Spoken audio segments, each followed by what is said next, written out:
Hi everyone, Franco from Your Guitar Academy. In this lesson, we're going to learn how to play Wonderful Tonight by Eric Clapton. So pick up your guitar, let's get started. Right, so the intro sounds like this.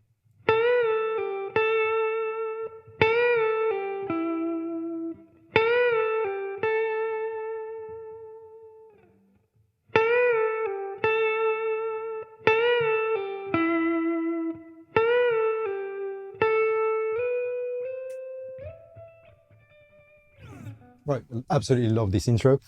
Right, so let's get started. First of all, I suggest you start with the middle finger, just to make it easier for the rest of the intro. Middle finger on fret number 9 on the G string. And the index finger would be on fret number 10, and the ring finger would be on fret number 10. So that's the kind of position we want to have throughout the, I would say, 3/4 of the intro there. We're going to start with a bend on fret 10. It's a full bend that we bring back to its original position. And then we're going to pull off to the index finger, which is on fret number 8, if you followed my instructions. So we've got that pull off there. After that, we go back to fret number 10 that we can pluck, and we're going to try to add some vibrato on that note. Then we repeat exactly the same thing, but instead of landing on fret number 10, we're now going to go where the middle finger should be, which is fret number 9 on the G string. Same thing every time on that song, because it's such a slow song. Every time you stay on the note, add some vibrato. So we've got so far.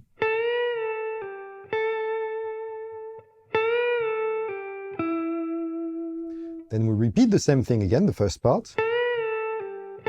And we stay on that fret number 10. And that's the first half of the intro. Now, just so you know what's going on here, we're playing on shape number 4 of the pentatonic scale. So the pentatonic scale on shape number 4 would be...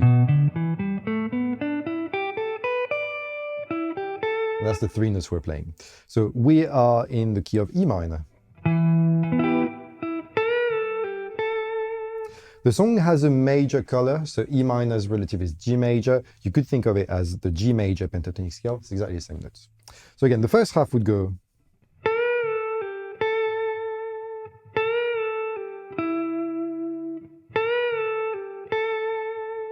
And now the second half of the intro goes.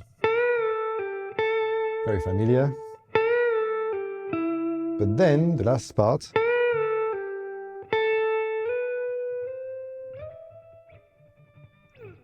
Okay, so let's just look at that last part because the rest of it is exactly the same. So on the last part, I'm going back to that fret number 10 after the bend, just like we did. But then after that, I'm going to slide to fret number 12, fret 13, then fret 17, and back to 15. So 17 is the second dot after 12, and 15 is the first dot after 12. Now you could, if you're losing sustain, you could plug these strings again. So you could go.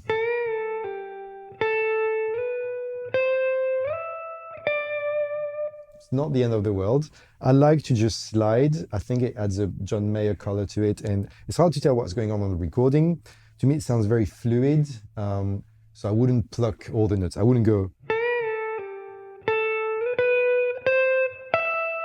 I think that's a little bit too mechanical. So try your best to keep that ring finger on and to slide onto, so from 10 to 12, 12 to 13, then jump to 17, it's a big slide, and back to 15. So one more time.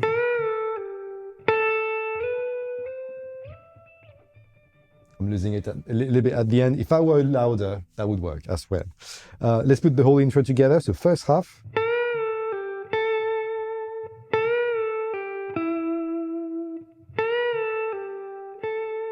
Taking your time on this one. Second half.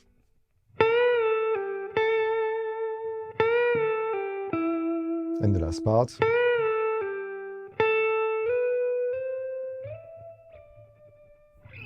Right. Now that we've got the intro and the most fun part to play if we are learning guitar, let's move on to the chords. When we think of the chords of that song, it's always a bit of a challenge to teach because there's quite a lot of different guitar tracks that are played at the same time, and they're all playing arpeggios. So it's basically, an arpeggio is basically selected notes out of a chord. So what I'll do is, on this lesson, I'm going to show you the main chords we've got to think of, and then you can experiment a little bit with the arpeggios, because I thought about showing you the actual arpeggios they're used on the recording, it would just take hours and hours. It's not worth it. I think if you get the logic of it, you'll just be better off. So the intro of the song starts with a G major for a bar. Then we've got D major, 4 beats again, a bar. Then C major and D major again.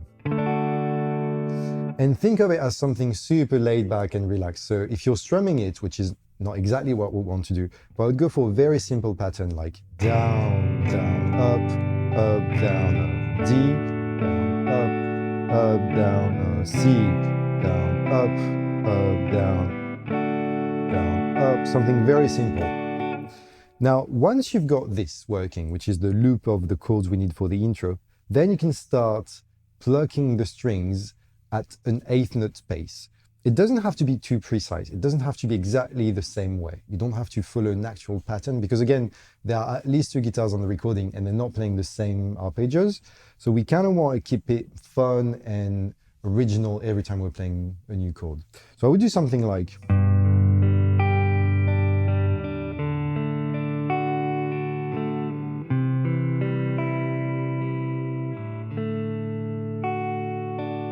So all I'm thinking about is the pace of my 8th note. So if this is my tempo, I'm thinking 1 and 2 and 3 and 4 and I'm not even playing all the 8th notes. I'm leaving a lot of space to let it breathe. So for example, something like 1 and 2 and 4 or 1 and 2 and 3 and I'm just playing random, I shouldn't say that, I don't like that word, but selected randomly 8th notes just because I like the way it sounds. And think about leaving space. If you play all the 8th notes, it's a little bit too much. If I play that, it would go...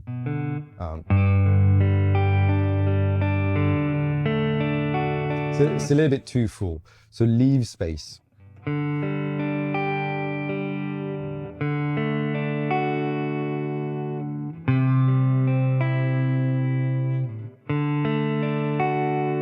that's the chords for the intro. Now let's move on to the verse. Verse number 1 starts exactly like the intro. So we've got G major for a bar, D major for a bar, C major for a bar, D major for a bar again. We repeat the same thing again. So G, D, C, again, full bar every time, D. But then on the second part of the first verse, we've got C for a bar, so 4 beats, then D major, and then we've got G for 2 beats and D for 2 beats, and E minor for 4 beats this time. And then the outro of that verse goes C for a whole bar and D, and back to the intro we've seen. So I'm going to put everything together. I'm going to count along just so you see what I'm doing. Take your time. It's a pretty long chord progression, but it's really fun to play, and you can play everything with open chords. It works really well. So starting from the top of the first verse, so G, 1, 2, 3, 4, D, 2, 3, 4, C, 2, 3, 4, D, 2, 3, 4. Same thing again. G, 2, 3, 4, D, 2, 3, 4, C, 2, 3, 4, D, 2, 3, 4. Then you got C, 2, 3, 4, D, 2, 3, 4. Careful here. G, 2, D, 4, E minor, 2, 3, 4, C, 2, 3, 4, D, 2, 3, 4. And back to the beginning of the intro with the, which is basically the chorus, I would say, of the song. It's pretty cool to have a chorus on a song that is literally just lead guitar. Same thing here on the whole song. I would play arpeggios. So here on the verse, I'll show you an example of what I would do.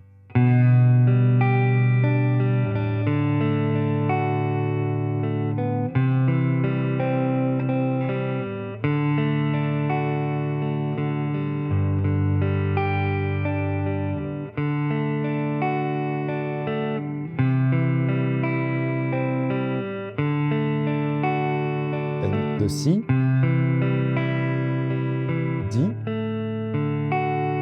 and then G, D, E minor, and then C,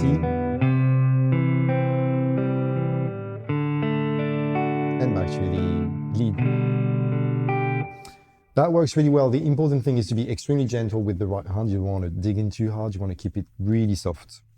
Now, just one little detail, if you're getting into the arpeggios and you want to experiment a little bit on that song, remember the first part of that verse, we've got G, D, C, D, and then we start that again, we play exactly the same loop, so G, D, C, D. Now, at the end of that second loop, what I would do to approach the next chord, which is C major, I would play this. So here I'm approaching the note C, which is on fret number 3 from the note A, which is the open A string. So I'm starting with the open A string, then fret number 2 on the A string, and C on fret number 3 on the A string. It's just a way to show that you know where you're going, and also that's what Clapton does on the song. So I'll play exactly the same thing. I'll play the whole verse just so you hear that little transition that we can add. Right, just so you know, it's on the beats 4 and the end of beat number 4, so 4 and 1. So you land on that note C on beat number 1, makes sense, that's where we want to hear the C major coming up. Okay, so from the top of the verse,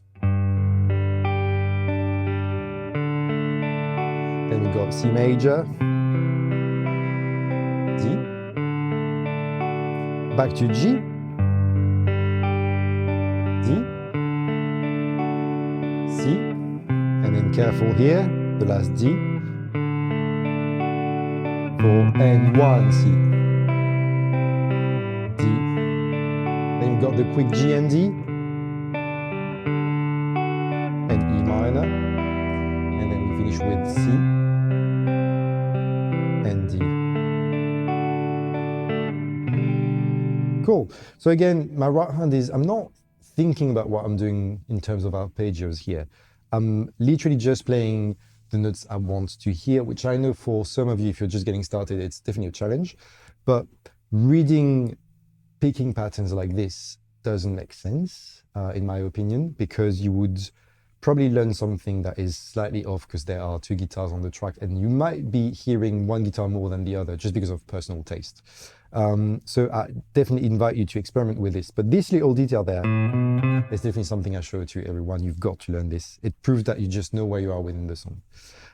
When you're playing arpeggios, of course, the most important thing is to only target strings that you're allowed to play on the shape you're on. For example, D major, you can play the D string, the G string, the B string, the high E string, but you can't play the E and A strings. That's not going to work. On G major, though, you can play anything you want because that shape, we're covering the 6 strings. Now, verse number 2 is exactly the same as what we've just played, except you would finish with 2 bars of a G major. That's it. That's the only difference. But after verse number 2, we move on to the middle 8, which is like an extension of that verse we've just played.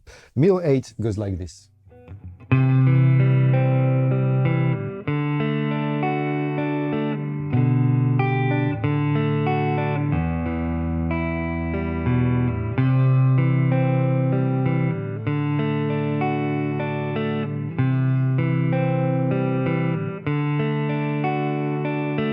Okay, so it sounds very familiar because it's pretty much the same thing as the second half of the verse. Let's go through the chord progression just so you've got it. We start with the C major for 4 beats.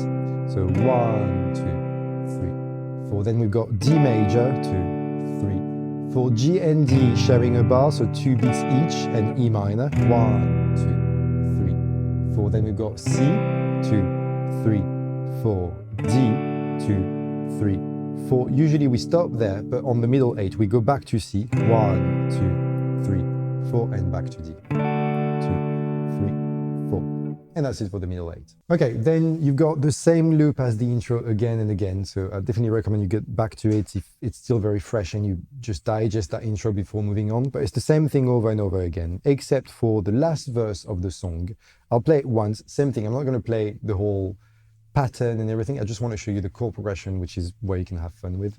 So the chord progression of the verse, you'll see the last one, the verse number 3, is something that is going to sound again very familiar. So we start with G for 4 beats, 3, 4, then D, 2, 3, 4, C, and back to D, 3, 4. We repeat again the same thing, just like on the other verses, 2, 3, 4, D, 2, 3, 4, C, 2, 3, 4, D.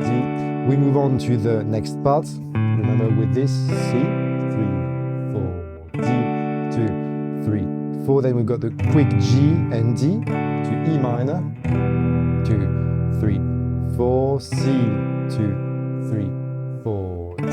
But then we've got G,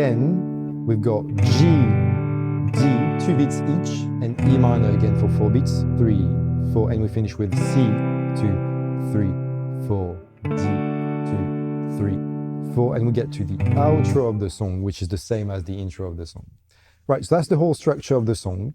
You see, just with open chords, you can already record a loop if you want to and practice the lead. Again, experiment with these arpeggios. You can choose to go with what I've shown you, which is, very simple ups and downs on all the eighth notes, and here and there you're not playing one of them to let it breathe.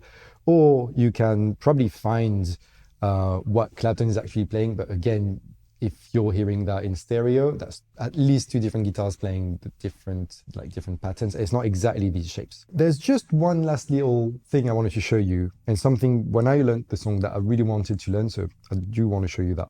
At the end of what we're going to call the loops of the chord progression, you probably heard, which is really fun to play. So I do want to show you that, even if it's a little bit advanced. I think some of you might just enjoy it. So what I'm doing here is I've got my index finger up. Basically, we're just playing the same 2 strings, which are the D and G strings. So my index finger is on fret number 2 on the G string, and my ring finger is on fret number 4 on the G string. I'm just playing these 2 strings. Then I'm going to slide up. My ring finger is now on fret number 5, and I'm using my middle finger on fret number 4 on the B string. So we've got, I'm going to slide up again. My ring finger is on fret number 7, and my index finger is on fret number 5. So far we've got. I'm going to slide up again, and this time I'm jumping to fret number 10 with the ring finger and fret number 9 with the middle finger. And then I'm going to go back a semitone with the ring finger now on fret number 9 and the index finger on fret number 7. So the whole thing goes.